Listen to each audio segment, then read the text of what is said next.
Paano mo makokontrol ang kahit anong sitwasyon gamit ang dark psychology? Gusto mo bang kontrolado mo palagi ang sitwasyon? Hindi sa paraang nananakot, kundi gamit ang isip, tahimik pero matindi. Ito ang tinuturo ng dark psychology. Unang teknik, kapangyarihan ng katahimikan. Kapag ikaw ay nanahimik sa isang mainit na usapan, ang kabilang panig ay mapapaisip. Sila mismo ang lalapit, sila mismo ang mag-a-adjust. Silence creates tension. At kung sino ang unang pumutol ng katahimikan, siya ang nawawalan ng kontrol. Pangalawa, strategic mirroring.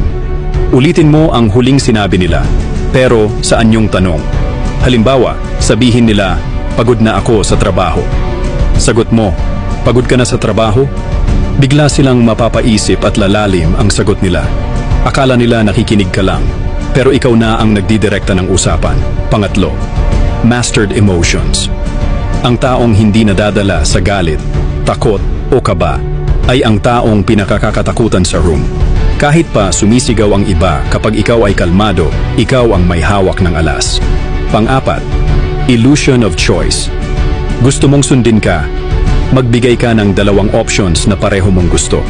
Halimbawa, gusto mo ba pag-usapan natin ngayon o bukas ng 7 p.m.? Kahit ano ang piliin nila, ikaw pa rin ang panalo. Ang tunay na kontrol, hindi nakikita sa lakas ng boses, kundi sa talas ng isip.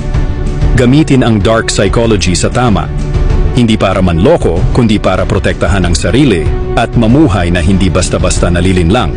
Follow for more mind tricks.